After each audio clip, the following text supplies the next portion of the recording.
بسم اللہ الرحمن الرحیم۔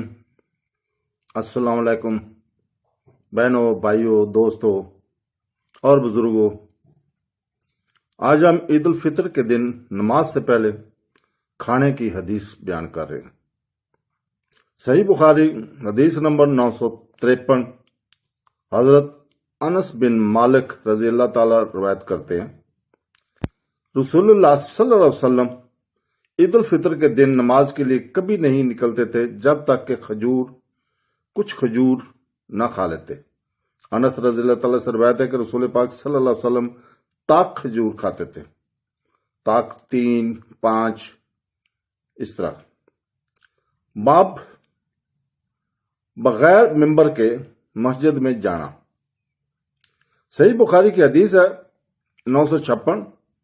ابو سعید خدری رضی اللہ تعالیٰ عنہ فرمایا کرتے ہیں، روایت کرتے ہیں، رسول پاک صلی اللہ علیہ وسلم عید الفطر اور عید الاضحیٰ کے دنوں میں مصلی کی طرف جاتے تھے۔ سب سے پہلے نماز کا آغاز ہوتا اور اس کے بعد لوگوں کے سامنے کھڑا ہوتے اور لوگ اپنی صفوں میں بیٹھے رہتے۔ پھر وہ ان کو واضح و نصیحت کرتے، انہیں حکم دیتے یعنی خطبہ، اور اس کے بعد اگر وہ کسی مہم کے لیے لشکر بھیجنا چاہتے تو ایسا کرتے، یا اگر وہ دنیا اور حکم دینا چاہتے تو ایسا کرتے اور پھر چلا جاتے۔ لوگوں نے اس روایت پر عمل کیا یہاں تک کہ میں مدینہ کے گورنر مروان کے ساتھ عید الاضحیٰ یا عید الفطر کی نماز کے لیے نکلا۔ جب ہم مسلح میں پہنچے تو وہاں ایک ممبر تھا جو کثیر بن سلت کا بنا ہوا تھا۔ مروان نماز سے پہلے اس ممبر پر اٹھنا چاہتے تھے۔ میں نے ان کے کپڑے پکڑ لیے، لیکن آپ نے انہیں کھینچ لیا اور ممبر پر چڑھ گئے اور نماز سے پہلے خطبہ دیا۔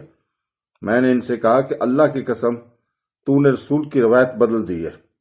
اس نے جواب دیا کہ اے ابو سعید، جو تم جانتے ہو وہ ختم ہو گیا۔ میں نے کہا اللہ کی قسم، میں جو جانتا ہوں وہ اس سے بہتر ہے جو میں نہیں جانتا۔ مروان نے کہا کہ لوگ نماز کے بعد ہمارا خطبہ سننے کے لیے نہیں بیٹھتے، اس لیے میں نے نماز سے پہلے خطبہ دیا ہے۔ تو دوستو، حضور پاک صلی اللہ علیہ وسلم ہمیشہ نماز کے بعد خطبہ دیا کرتے تھے۔ یہ اسی کی ایک حدیث ہے۔ تو دوستو، اللہ رب العزت سے دعا ہے کہ وہ ہمیں حدیث نبی بھی پڑھنے، سمجھنے اور اس کے اوپر عمل کرنے کی توفیق عطا فرمائے۔ آمین ثم آمین۔ اللہ حافظ۔